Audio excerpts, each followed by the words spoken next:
Bueno, muy buenos días a todos. Es un gusto tenerles el día de hoy en este congreso. Bienvenidos.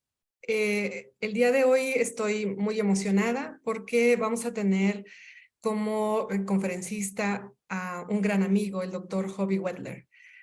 Invité a Hoby Wedler porque estoy fascinada con el trabajo que él hace y que ha hecho desde hace mucho tiempo.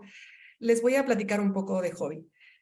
Hoby nació completamente ciego y actualmente es químico, empresario, experto en experiencias sensoriales, pero más que nada es un apasionado de compartir lo que sabe y compartir cómo podemos nosotros poder tener sociedades más incluyentes.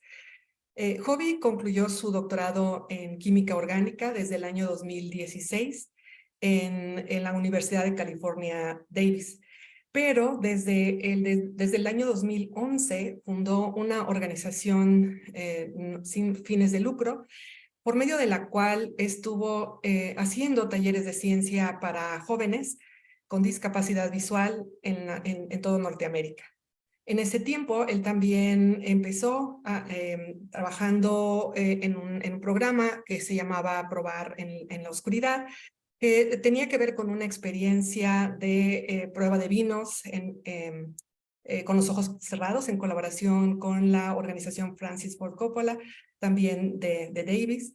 Y desde entonces ha seguido muy activo en forma de experto en consultor, experto en desarrollo de productos, pero también educador. Tiene un corazón de maestro, de educador, y por eso lo invitamos a que compartiera con nosotros el día de hoy algo de su experiencia.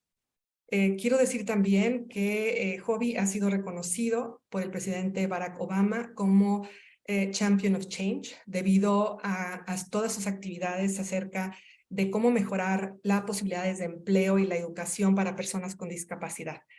También Forbes lo nombró como líder en alimentos y comidas en sus 30 personas menos de 30 en una publicación en el año, hace pocos años. Y en el 2021, Hoby fue nombrado dentro de los 40, de menos de 40, como experiencia de probar, bueno, digamos, de catar vinos por la revista Entusiastas de Vinos. Desde entonces, les decía, desde el 2011, incluso antes de graduarse con su doctorado, empezó con actividades importantes para compartir, ¿no?, su experiencia, pero también para motivar, para que todos creemos ambientes más incluyentes, principalmente empezando por la educación. Y sin más, me gustaría presentarles al doctor Hoby Wedler. Hoby está viajando en estos momentos, pueden ver en la cámara que él está en carretera, pero Hoby, no sé si quisieras decir algunas palabras antes de iniciar el video. Adelante. Chris, You want to speak? muchas gracias, Chris, por la introducción muy simpático y es un placer muy grande para estar aquí con ustedes y muchas gracias por la invitación para hablar en su congreso. Es muy importante, me encantan los tópicos y son muy importantes. Lo siento que no puedo eh, deliberar mi presentación real. Necesitamos usar el video porque acabamos de hablar en un congreso en Viena, Austria, y ahora estoy en carro de Austria al norte de Italia. Y entonces no puedo que presentar, pero tenemos el video y eh, regreso para preguntas a la término del video. Y lo siento porque yo hablo un poco español, pero necesito que practicar mucho más. Y entonces, ah, si quieren las preguntas en inglés, sí, está bien. Y Chris posiblemente puede que ayudarme con, con ah, los traducidos de las preguntas, ¿ok? Of course, I will do that, Hoby. Thank you very Muchas much. gracias. Thank you all so much. It's a huge honor to be with you. Thank you so much. Pues es un honor también para nosotros tener a Hoby Wedler y si nos permiten vamos a presentar el video que grabó previamente para poder hacer fluida su presentación. Adelante con el video, por favor. Cristina, si puedes dar las indicaciones de la interpretación. Sí, una disculpa. Para el video será en inglés, por lo cual ustedes tienen la posibilidad de escucharlo en español y para entonces tienen que seleccionar en la parte inferior de su Zoom donde dice interpretación y elegir la interpretación en español. Y para esto están acompañándonos un intérprete profesional en el cual si ustedes cambian a ese canal van a poder escuchar la conferencia totalmente en español. Entonces, damos 30 segundos en lo que ustedes hacen eso para poder empezar con el video. Y bienvenidos todos. En lo que eso sucede, también me gustaría comentarles que gracias por poner en el chat de dónde son y todo eso, pero no es necesario. La asistencia se toma automáticamente por Zoom, de manera que ustedes van a poder hacerlo, van a poder recibir certificación sin necesidad de estar escribiendo sus nombres. Y si les parece bien, dejemos el chat para dudas, para preguntas, al igual que la parte de sesiones de preguntas y respuestas, para poder identificar si alguien tiene alguna problemática. Sería más fácil si entonces usamos el chat únicamente para eso en este momento.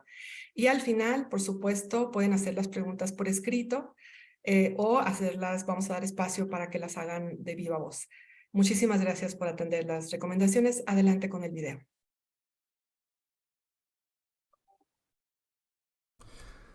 Hi, my name's Dr.Hoby Wedler, and I'm so honored to have been invited to speak here by Dr. Cristina Reinaga. Thank you so much, Chris. It's a real honor and just a joy to be with you guys. I love the topic of your conference, really thinking about different ways to be more inclusive in the classroom and more inclusive when we teach any subject.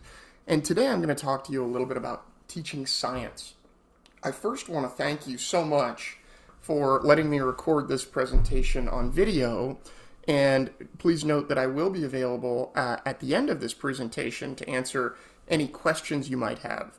I'm actually giving a talk in Vienna, Austria earlier today. I will have given it earlier today, and I'll be in the car driving from Austria down into Bolzano, Italy, where we have business meetings the rest of the week. So I thank you very much for your cooperation and support in letting me do this by video, because I think if I was doing this from a spotty cell connection, it might not be as fun for you and for me. So this is a better opportunity here.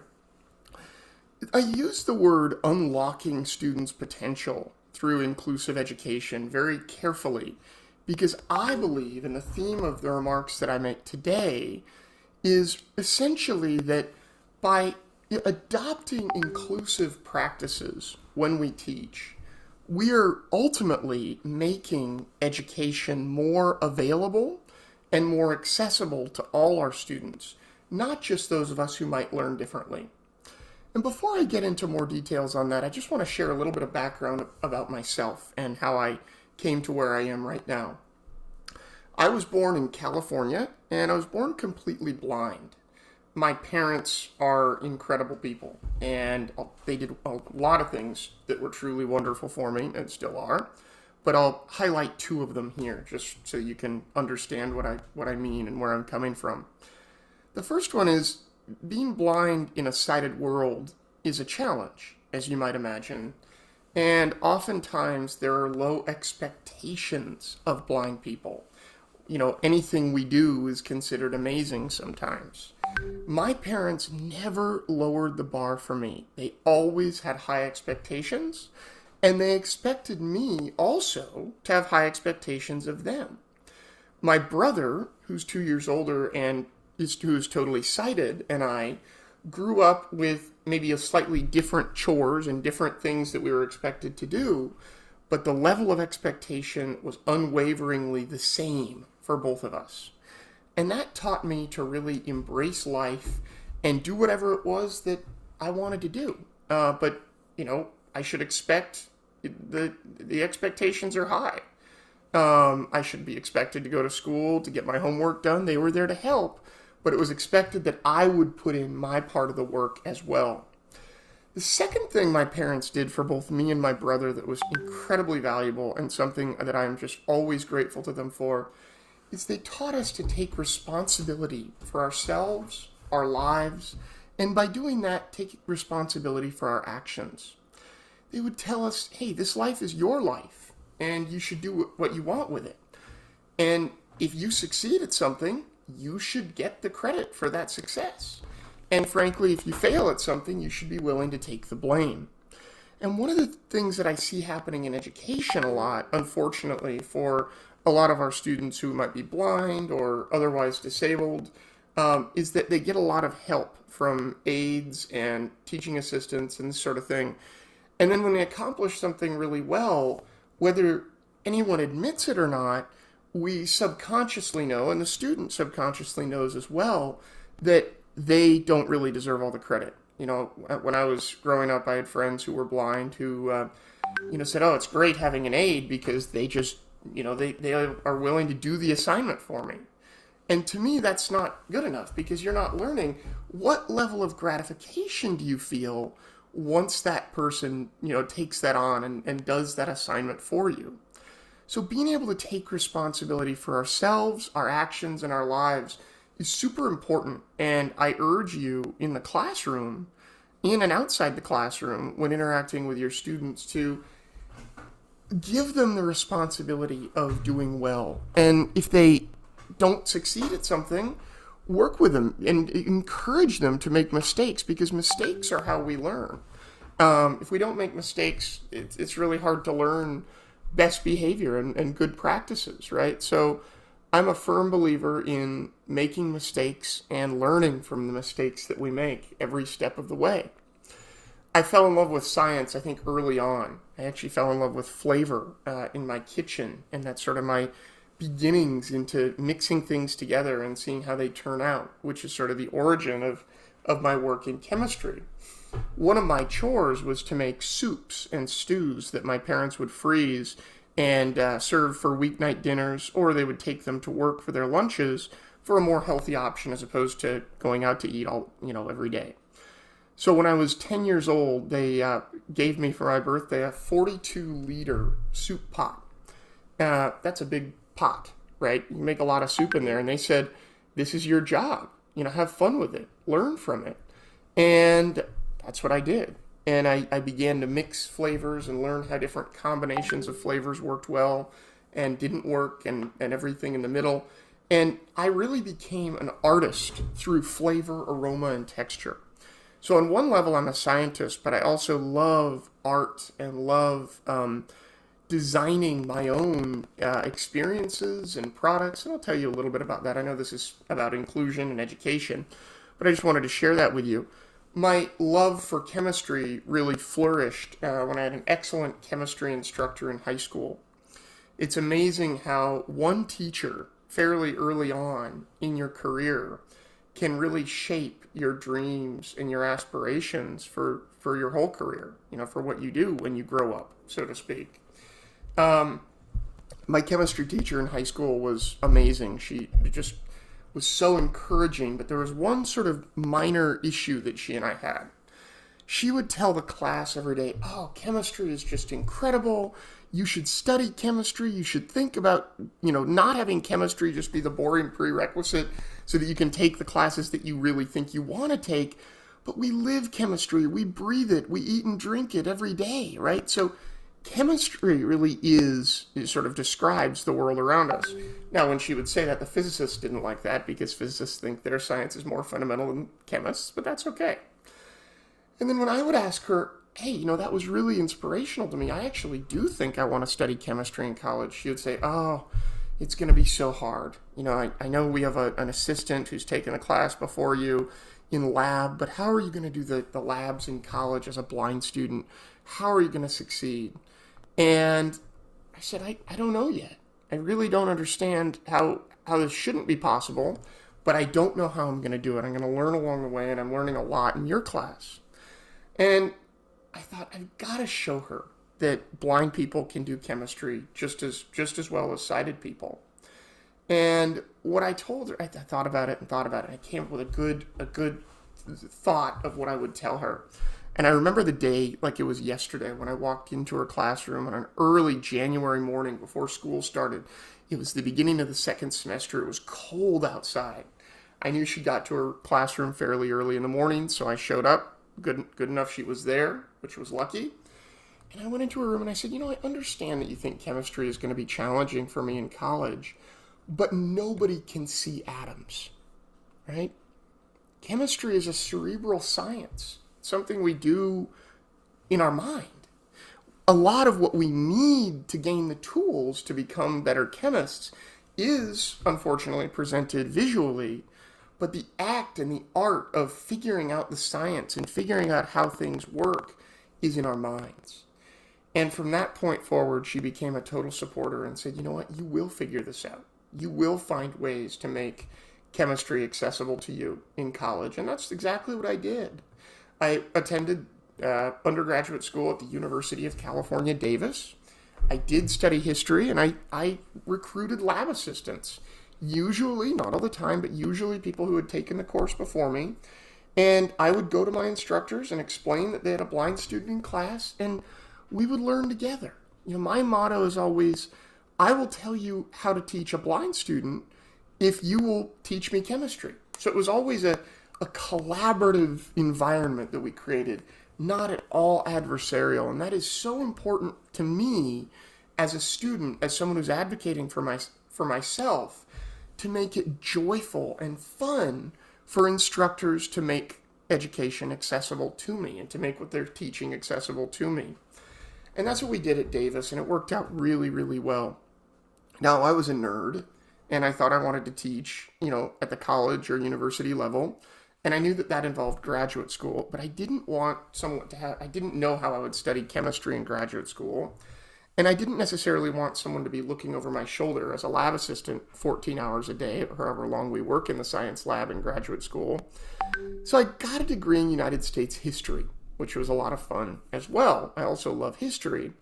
And that was a really interesting process because it taught me very clearly how to write and communicate, because the deliverables in a history program are largely essays and free response questions, whereas in chemistry you don't necessarily learn how to write until much later on. So that was a true blessing for me. And I ended up meeting the person who would become my graduate advisor when I was an undergrad. He is a wonderful mentor of mine by the name of Professor Dean Tantillo. And Dean studies computational chemistry. So everything in his group is done on the computer, right? And literally we use the computer screen, or my sighted peers use the computer screen to make the chemistry models that they're looking at accessible and available to them. I used molecular modeling kits and 3D printing to feel what was happening on a molecular level and understand it for myself with fairly minimal sighted assistance. We also built scripts so I could easily search for maximum energy points and minimum energy points along a reaction coordinate as I would run what we call optimizations of structures using organic structures using quantum mechanics. So I ended up studying a lot of, because I have this love from my early childhood of food, I ended up studying a lot of wine chemistry, wine terpenes, olive oil chemistry, and other interesting terpenes that are found in essential oils. A few other projects along the way as well, but really looking mostly at terpenes and things that smell good in interesting ways, and looking mechanistically, so why are electrons going from one place to another to make these molecules turn into what they are. And that was my really right when I started thinking about how are we going to make a chemistry lab accessible. And because I don't want anyone to have to reinvent the wheel and reinvent and recreate work that I've already done, I published all of my accessibility work, the work that we found using 3D printing, using molecular modeling kits, certain ways that we would draw tactile figures for me to feel them. And what's interesting that we found is that by 3D printing my stuff, other students would come to me and say, hey, do you mind 3D printing this reaction that I'm working on? Do you mind producing these models for me? Not because they think they look cool. I mean, they do look fun, but because they turned out to be an easier way for them to visualize their chemistry as well and their research as well. So by making something accessible to one group of people, you're really, and you don't often realize it when you're doing it, you help everyone in the class, right? Or everyone in the research group. So that's the first real way that we found that by making the work that we do in the lab more accessible to me, it didn't just help me, but it helped everyone. And that's the intention behind my title, Unlocking Students' Potential through Inclusive Learning and through Inclusive Education, right? Because if we make something accessible and inclusive of one student or one group of students, inevitably it's going to help everybody. I'll give you another example. I, during lectures, would always sit down in front of the classroom, and I was not rude about it at all, but I was very vocal. When someone would ask a question, when the professor would write something on the blackboard that they didn't say, I would say, hey, what did you just write? Or I'd have them slow down and explain things a little more carefully if they were just whizzing through a visual that they wanted to present. And the feedback always that I received, both personally from talking to my classmates, my peers, and what the instructors would receive on their course evaluations, was slowing down when you would explain things to Hoby helped us all learn chemistry, or learn whatever the subject was, math, science, you name it, more succinctly, right? So by making the classroom accessible to me, just in terms of lecture style, they made it more succinct. Just a few examples, a few things that I worked on. I realized that chemistry I was lucky, right? I was able to figure out how to make chemistry accessible to me, and I had an amazing support system around me of wonderful assistants and people who believed in me and everyone that supported me.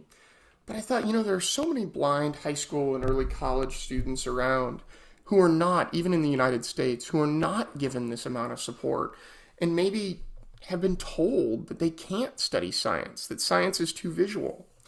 So I built a chemistry camp, which ran from 2011 to 2016, and behind it, the funding arm of it was a nonprofit called Accessible Science, which is now closed, but because I had to, unfortunately, stop chemistry camp when I started my entrepreneurial career.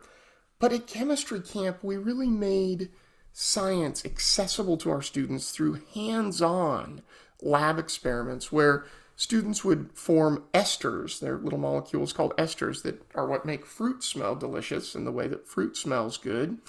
And they're formed from an alcohol and a carboxylic acid reacting together. Alcohols don't smell like much. Carboxylic acids really smell bad. They stink. And when you mix them together, lo and behold, you get something that smells delicious, like banana or butterscotch or pear or apple. And we would have students smell the reagents carefully, of course. Everything was done with proper personal protective equipment and very carefully. And they would say, oh, yuck, those don't smell good. And then we'd mix them together. And poof, they would get this sweet-smelling, amazing ester. We would use indicators for acid-base titrations that were onion and garlic. Who knew that if we added 2 molar sodium hydroxide base solution to thinly chopped onion, it would totally lose its smell? That's because what makes onion smell the way it does is a molecule called a thiol, which is a sulfur alcohol. And when you remove the acidic part of that, or the proton, it loses its smell. And then when you give back the acidic part of it, the proton, you regenerate the smell. So you can use onion or garlic. You can even use vanilla as an indicator in the same way. We would have students hear talks by professors, mostly from UC Davis, and graduate students on their careers and how they believe that their careers could be accessible to blind people. One group was the Davis Olive Center, who studied sensory properties of olive oil. Another group was, there were some wine chemists who came in. Of course, our students were not eligible to drink wine, so we didn't serve wine, but we talked about careers in wine chemistry and quality assurance in the food industry. Even natural products chemists came in and thought about how their work could be accessible to blind students. Natural products, by the way, are all the little things that either make something smell good in nature or make something poisonous in nature, a lot of plants and a lot of animals that don't really move around much, like sponges, need to produce poisons as defense mechanisms, right? Like if you're a squirrel, someone comes up to you, you're going to run away. But if you're a bush and someone comes up and tries to eat you, you need to have a defense mechanism, and a lot of plants produce these really kind of gnarly and hazardous natural products. But we chemists like to figure out why they do that and how they do it, and we just find it interesting. So we talked about how we could make organic synthesis accessible to blind and vision impaired students. We have so much fun with that. Right. So my work then, after finishing up with graduate school, in a parallel life while in graduate school, I worked with Francis Ford Coppola to develop truly blindfolded wine experiences, and ended up entering a career in as an entrepreneur, mainly in the food and beverage industry. I'm also a very weird scientist and artist because I happen to love marketing. So I have the only blind-owned marketing agency in the world called Senspoint, and we have a really good time with that company too. But enough about my background, and back to why inclusivity and why it's so important. I'll tell you a few stories from my education and from ways that I then taught my students, because I had the opportunity of teaching classes at Davis while I was in graduate school. And it just so happened that my inclusive and accessible techniques made the subject matter easier for my students. When you do something called dimensional analysis, you're converting from one unit to another. And as a chemist, you learn dimensional analysis on day one. You need to understand it. So it's like if I'm converting from liters of water, grams of sugar per liter in water, to ounces per gallon, right? So we're converting from the practical metric system to the impractical standard system, we so call it. So gallons over milliliters, right? The way that I'm going to get these units to cancel is I need what I have grams at the top. I could show an example, but I'm just going to explain it because this is an accessible talk. Grams at the top of a fraction, milliliters at the bottom. So we say liters at the bottom. So we say grams per liter. The first unit I want to get rid of is grams, and I want to replace it with ounces. So I would multiply that fraction times 1 ounce divided by 28.5 grams. And you can see that your grams in the top of the left fraction, cancel with the grams in the bottom of the next fraction over. Now we get rid of our gallons to liters. We get rid of our gallons. We get rid of our liters and want to convert to gallons. Liters are in the bottom, right? So we say times 3.79 liters per 1 gallon. So now we've canceled out our liters, one's at the top, one's at the bottom. And if we look at our units, we have ounces in the top per gallon, right? So we did that conversion. Then it's just a matter of multiplying your numerators together and then dividing it by the product of all your denominators. Why do I say this? I say this because I learned it very quickly on day one, because that high school chemistry teacher I was telling you about, the amazing high school chemistry teacher, made tactile cards. So it's like, okay, Hoby, you have a ribbon at the top and a square block at the bottom. Put this next to a card with a square block at the top and a shell at the bottom, right? The square blocks go away, and now you're left with ribbons per shell. And she did this with a bunch of different manipulatives that I won't go into at this time. But the bottom line here is that this inclusive process made dimensional analysis completely accessible to me, and it made it so that I fully understood the process, and my sighted peers used those cards to learn rather than just looking at what's on the board. So the idea is that when we make something inclusive to one group, we're really incorporating everybody else as we do it, right? So when I went to teach chemistry at UC Davis, I brought in these tactile manipulatives that I made to teach students how to do dimensional analysis. We used other things that they could hold rather than writing on the board to teach something called stoichiometry. We balanced chemical equations using different sized poker chips so that it was made accessible to me. I could feel what was happening without having to write on the board, but it was also inclusive of my students, and they all left saying, no one's ever taught me that way, but it worked. And that's just such an exciting and flattering thing when people understand that what you do and what you did actually works for them. It's really wonderful and really stimulating, right? I just appreciate it so much. So the more that you can think outside the box about making your classroom as inclusive as possible, and even something like chemistry or biology can feel totally visual, but we can make it inclusive. It's only visual because we think about it that way, because scientific media are presented so commonly in the visual world, right? But if we just think about it a little bit differently, we can truly make anything accessible. I'll share with you a project that I'm working on right now with a group of students from the Texas School for the Blind and Visually Impaired in Austin, Texas. My part of the project is actually consulting on a grant with Professor Brian Shaw and a few other blind chemists, Dr. Mona Minkara and Dr. Matthew Guberman-Pfeffer, among others, to make certain chemistry experiments totally accessible to blind students. And what we're doing is we're using a technology called lithophanes. Lithophanes are an old, ancient, I guess that's the same word, they're an ancient Asian art form where small lines were carved in clay that really look like nothing until you hold a light source up to them and hold them up in front of the light, and then a shape emerges, a picture of someone or something, or an abstract design emerges. We can print, we enlarge them, and then we print, we create lithophanes using a script that we have on the computer of chemical imagery, and we then print those lithophanes out, and in doing so, we create tactile figures on thin sheets of plastic. I might not be able to see it, but I can feel the little lines that are created where, when held up to the light shines through and shows an image. So it doesn't look like much to my sighted peers, but then when I hold it up to a light, they see exactly what I'm feeling, right? This has proven to be super useful for our students at the Texas School for the Blind and Visually Impaired, and for some of the students that we're working with and testing at Baylor University, which is the university where this work is taking place. So using very low-tech and inexpensive 3D printing and quick 3D printing, we can make chemical figures very accessible, and really figures in any science, in any mathematic field, extremely accessible, fully accessible to blind students and sighted students alike. And we found that oftentimes sighted students lay the figure down once they've looked at it and they actually feel it to gain more information, right?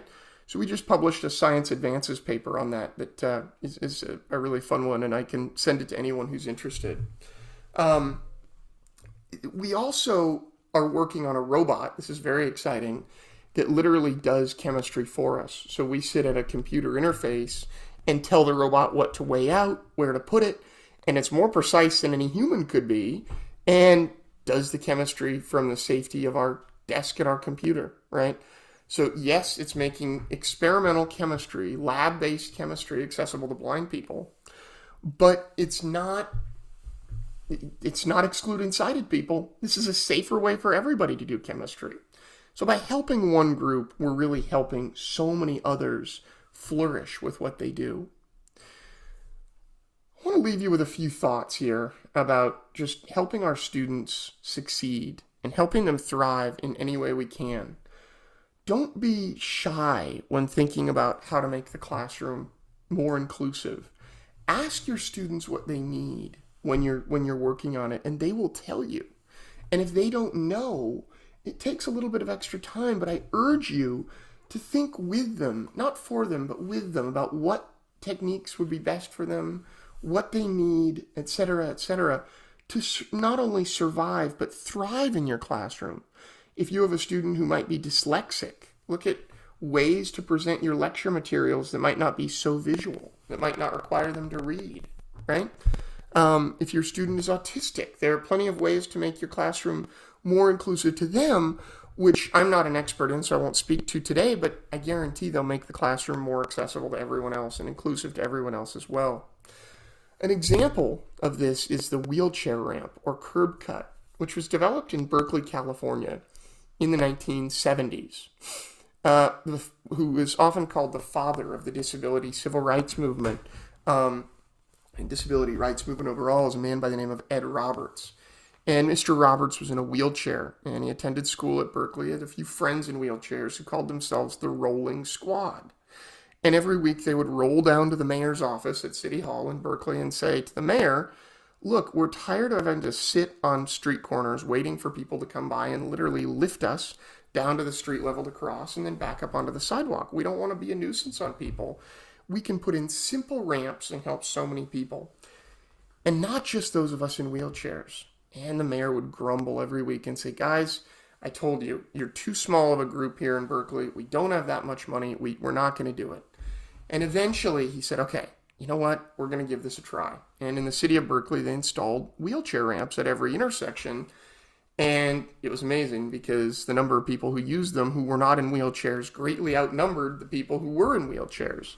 Soon, the United States picked them up and they were adopted into law with the Americans with Disabilities Act of 1990. And you can see them used all over the world now, in Mexico, in the United States, and beyond.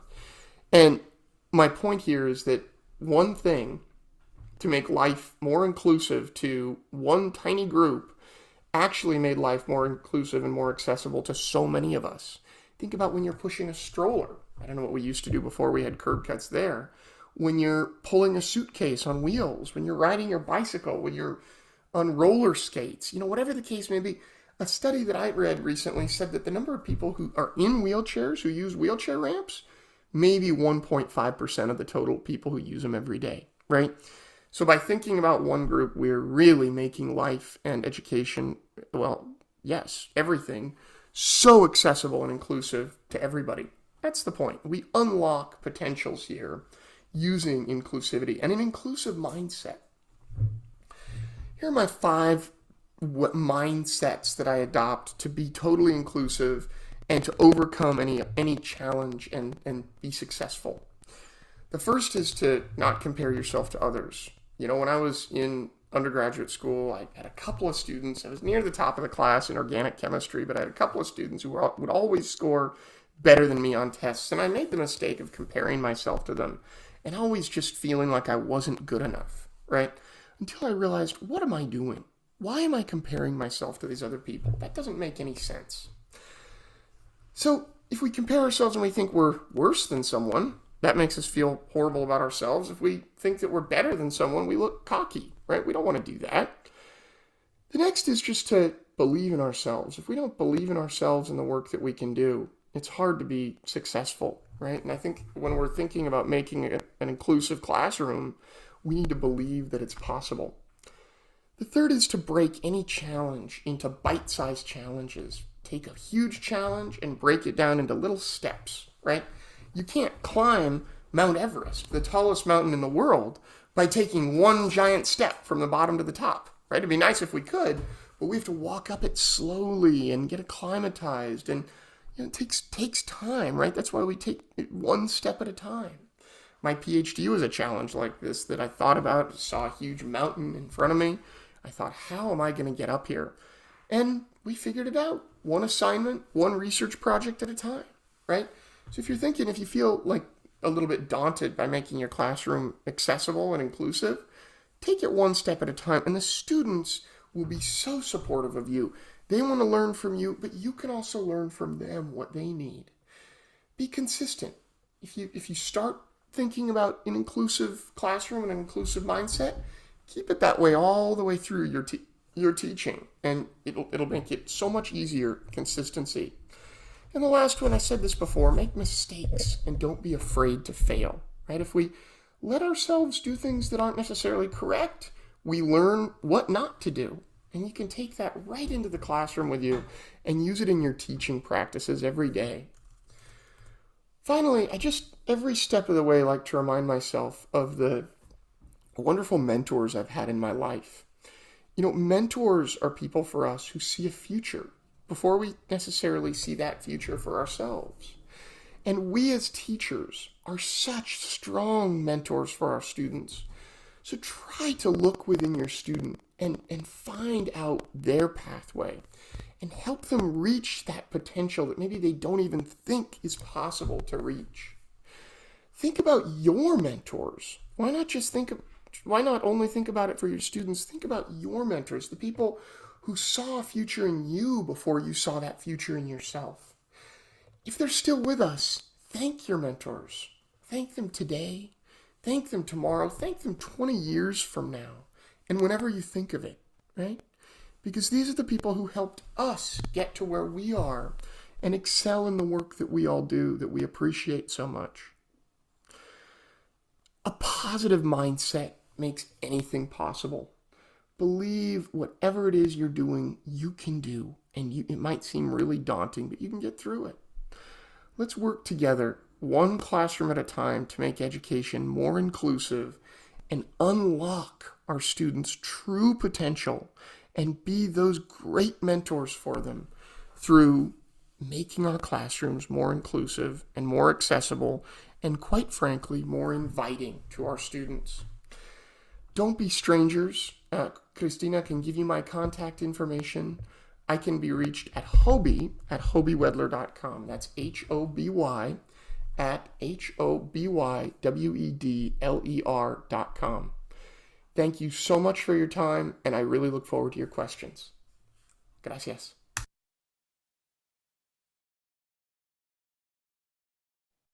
Well, thank you so much, Hoby, for such a brilliant presentation. Thank you very much. I really enjoyed it. And now we have space for questions. Hoby is still here, yeah. And Hoby, I'm here, but I can't seem to turn my video on for some reason. I'm not a panelist anymore.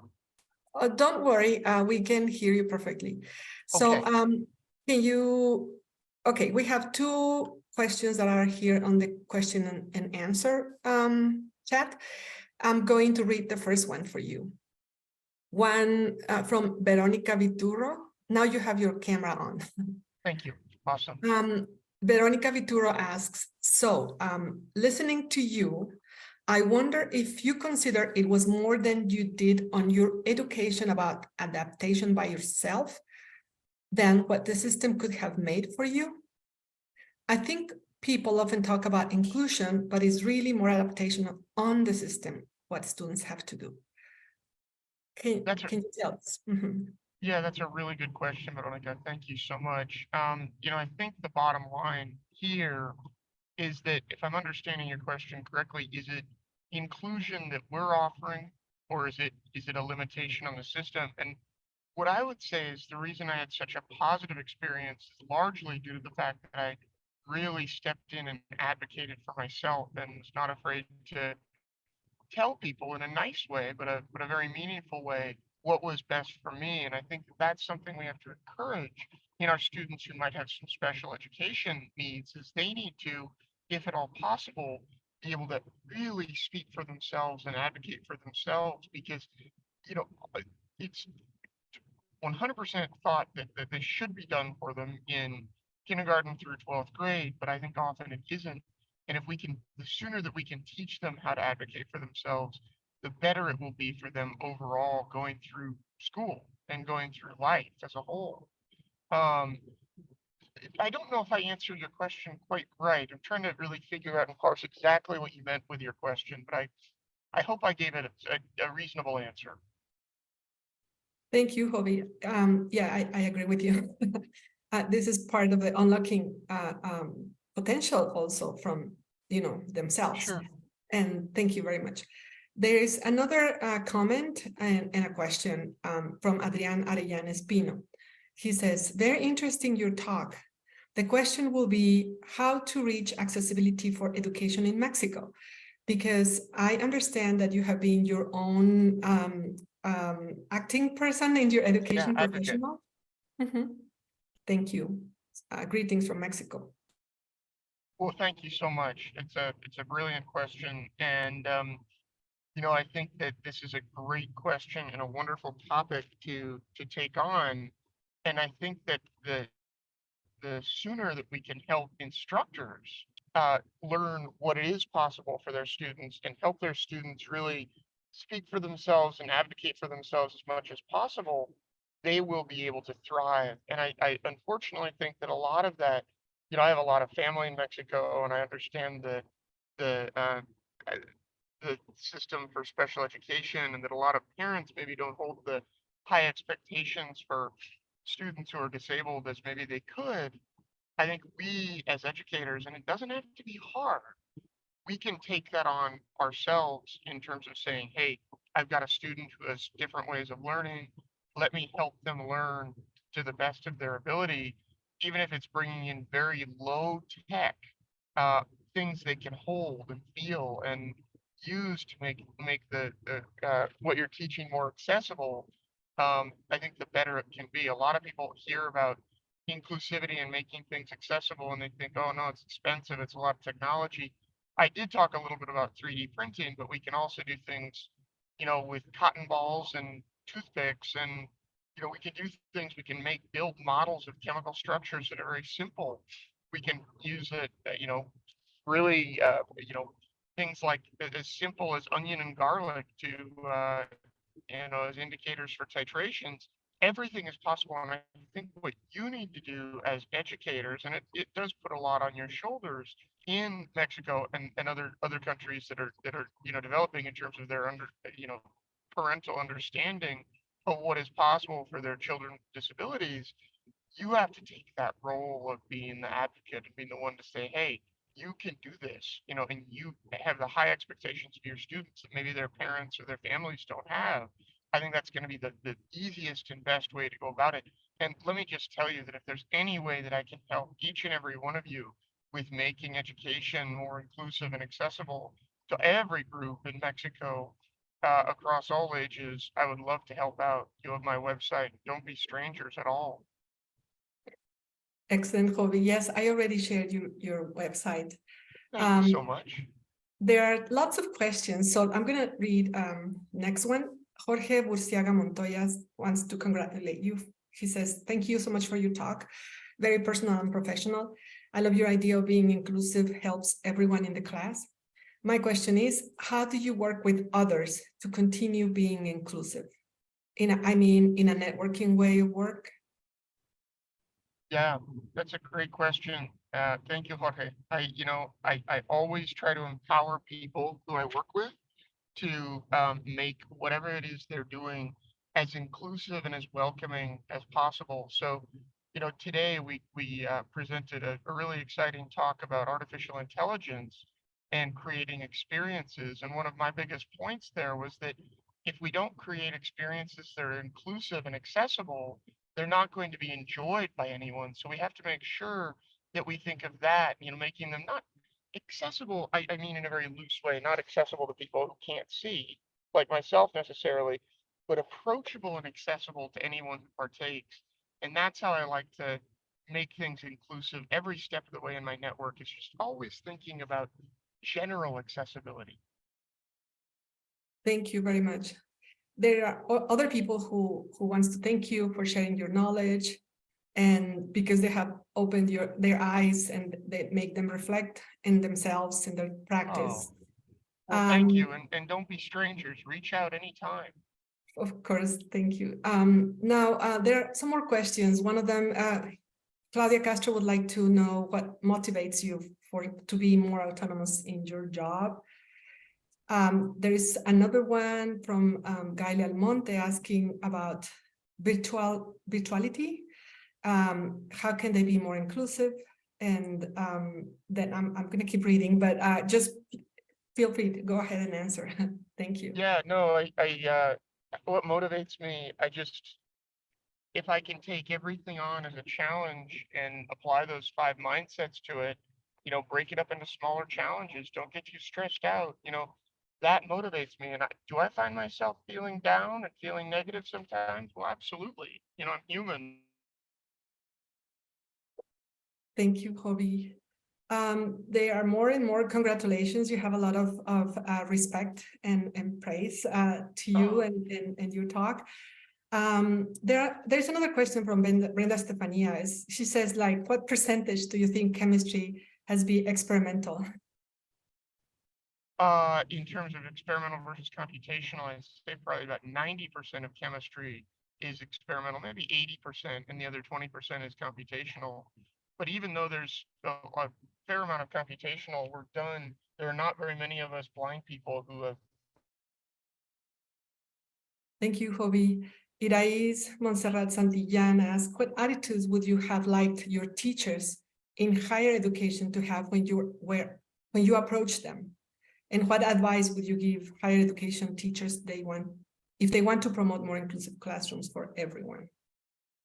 It's a great question. It's a great question. And I would say that, you know, the best thing you can do is to ask your student to say, hey, if there's someone that clearly learns differently and you don't necessarily know how to best serve them, approaching them and saying, hey, what can I do to help you? What can I do to make this a wonderful experience for both of us?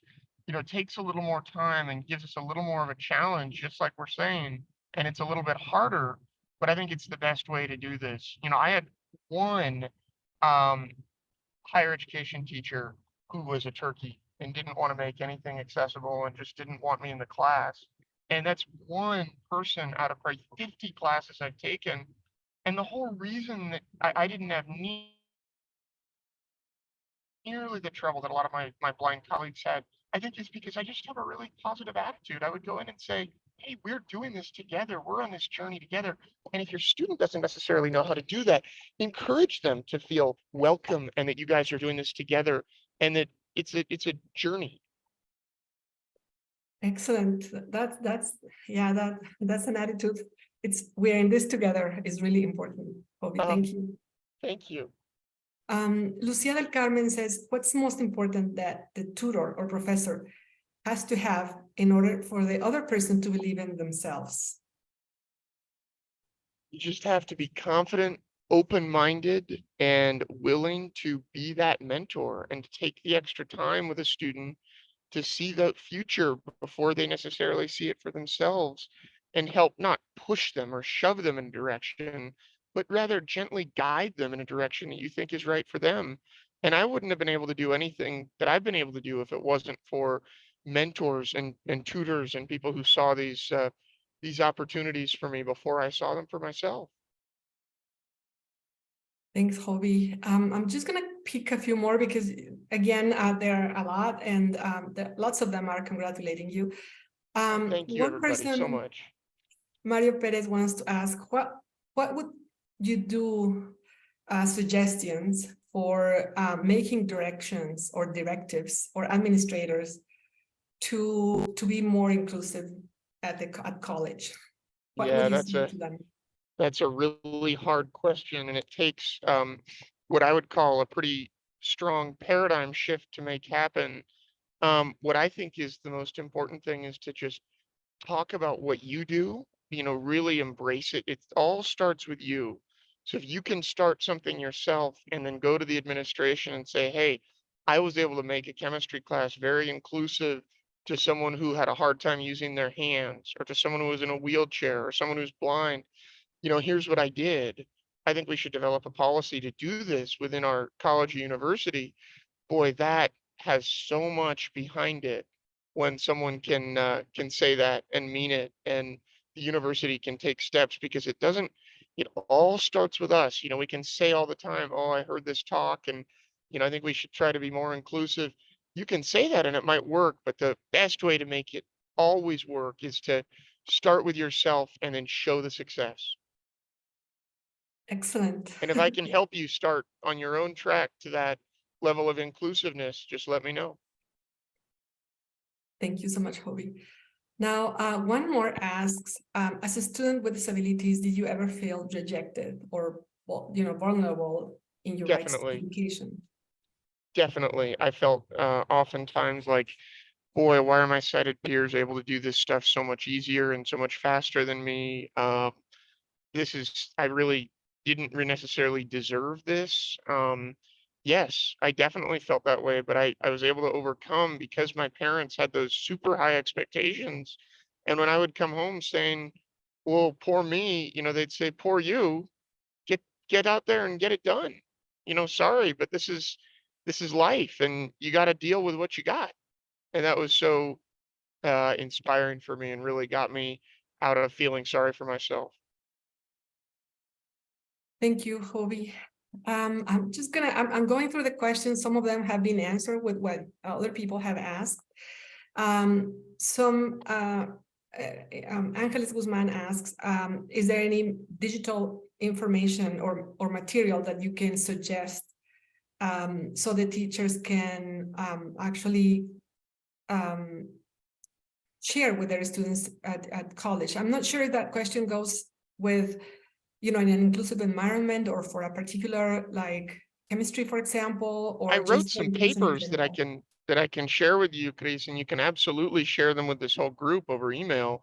They are behind paywalls, so I'll send you the PDF versions that are not behind paywalls about making chemistry accessible and more Wonderful. inclusive to me. You know, it's a really good question in terms of a resource about general inclusivity. I need to look into that. I don't have a good answer for you right now. I know what worked for me, but let me see what I can find you and I'll be in touch with you guys. Great, Hoby. Can you just tell us what was your highest challenge? Somebody else asked. Getting a doctorate in organic chemistry was the biggest challenge.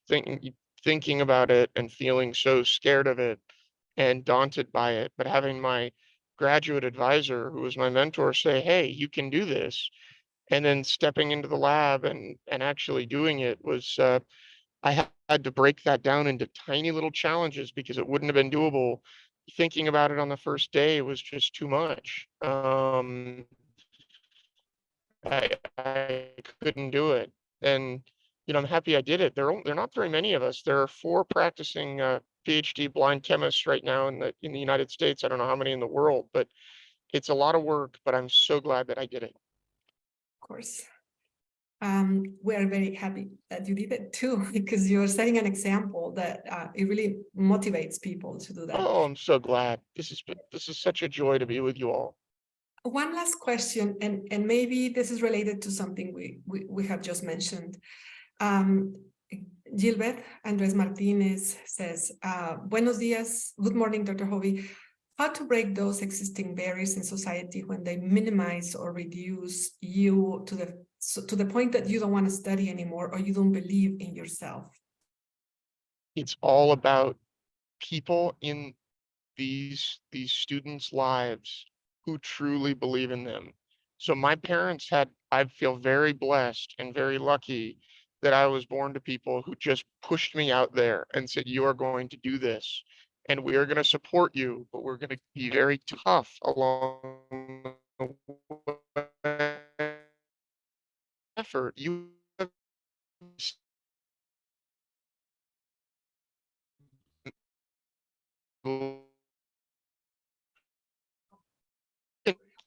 that person for those people who have low expectations at home, and you can lift them up and get them excited about learning and get them excited about doing the things they need to do that you know they need to do to succeed, you will feel so good about yourself. So it all goes both ways. Thank you very much, Hoby. And I think that's okay. One more question, Matilde Sampaio, and that's really the last one. What do you think of the phrase "nothing about us without us," talking about research and disability? I think it's true. I think definitely we need to stay involved and be the ones to guide it. But I also think there are some very smart minds with maybe other disabilities than we have, or who are non-disabled, who shouldn't be excluded from the conversation. But 100% we need to be included all the way, every step of the way. Absolutely. I believe in that 200%, Hoby. There's so much that you can share that I really appreciate it. Dr. Arenaga, thank you so much for the opportunity to be here and for the invitation. I really feel so glad and blessed that I was able to join you all this morning and present this. And if you didn't ask me to do this, I wouldn't be here. So I'm very grateful. No, thank you. I mean, I just want to close this by saying that in this conference yesterday we were talking about UDL, Universal Design for Learning, and trying to, show that this is important. But today you just share one of the greatest testimonies on how this truly serves everyone. That was really a highlight. Oh, I mean, all your talk was a highlight, but I think this will make us understand better that why it's important to be inclusive for everyone, because then, you know, all students will benefit from this. And with that, I would like to close. We are already the end of the period of this present keynote. And I really want to thank you, Hoby, and thank everyone for being here. We had 280 attendees, and Wow. I hope you all got something out of this conversation. Hoby, I will send you the chat because there's a lot of congratulations. Thank you. and praise Thank for you. Thank you so much. Y muchas gracias a todos y que te vaya bien y mucho gusto. Don't be strangers. Reach out to me anytime. Gracias. Thanks a lot, Hoby. Take Have care. a good trip. Yeah, thank you so much. Talk to you soon. Nos Bye. vemos pronto. Hasta luego. Gracias. Hasta luego. Gracias a ustedes. Bueno, no sé si alguien más quiera decir algo, pero con esto terminaría la conferencia de hoy. Muchas gracias a todos. He disfrutado mucho el tenerlos aquí y el que escuchen a Hoby ha sido, espero, fuente de inspiración para todos. Que tengan muy buen día y nos vemos en la siguiente mesa. Hasta luego.